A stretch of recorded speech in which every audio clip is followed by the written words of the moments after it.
Immerse yourself in the profound insights offered by Father Chuck Belmonte as he delves into daily reflections on various gospel passages from the Bible. March 4th, Tuesday. How can my apostolate have a universal dimension?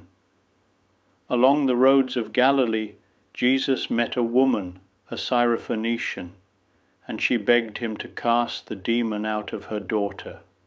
As the woman persisted, Jesus said to her, "I was sent only to the lost sheep of the house of Israel." St. Jerome comments, "This doesn't mean that he was not sent to the Gentiles, but that he was sent first to Israel. The Messiah's mission, the salvation of every person, is universal. Here there cannot be Greek and Jew, circumcised and uncircumcised, barbarian, Scythian, slave, free man, but Christ is all and in all. To imitate Christ, we need a big heart, capable of beating for the salvation of all souls and loving everyone to the point of sacrifice. Saint Josemaría, you should feel on your shoulders, remembering the image of the Good Shepherd, see illustration depicted in the catacombs, the weight of the lost sheep, which represents not just a single soul, but the entire church, the whole of humanity. Right from the start, God wanted his work to have a Catholic universal heart. Our love is not to be confused with sentimentality or mere good fellowship, nor with that somewhat questionable zeal to help others to convince ourselves of our superiority. Rather, it means living in peace with our neighbor, venerating the image of God that is found in every man, and doing all we can to help them contemplate that image, so that they may learn how to turn to Christ. The Church's mission, the mission of every Christian, extends to all nations and peoples. A Catholic needs a big heart that transcends the limits of nation, race, or group.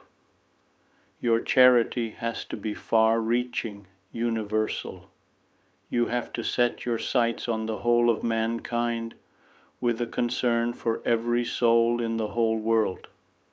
This attitude will lead you to pray for everyone and, to the extent of your possibilities, to help everyone.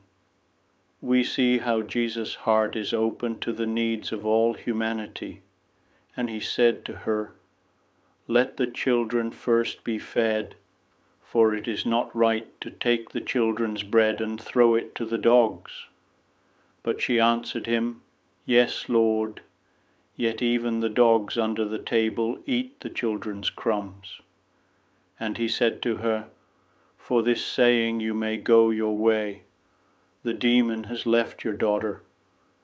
We need to foster this all-embracing charity and not reject anyone.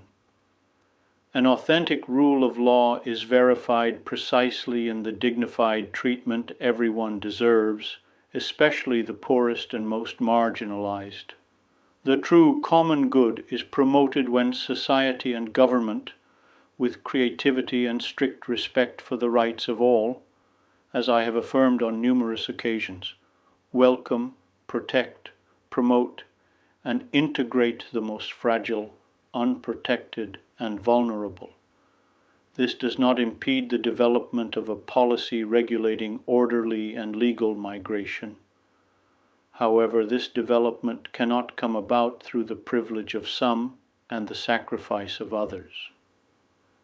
Pope Francis. Thus, St. Thomas Aquinas asserts, the Ordo Amoris within the virtue of charity establishes a hierarchy of love that prioritizes God, followed by self, neighbors, and one's own body. This ordering is essential for living a life of virtue, as it aligns human affections with the divine will and promotes a just and loving society. The virtue of charity, therefore, is not only about the act of loving, but also about loving rightly, following the order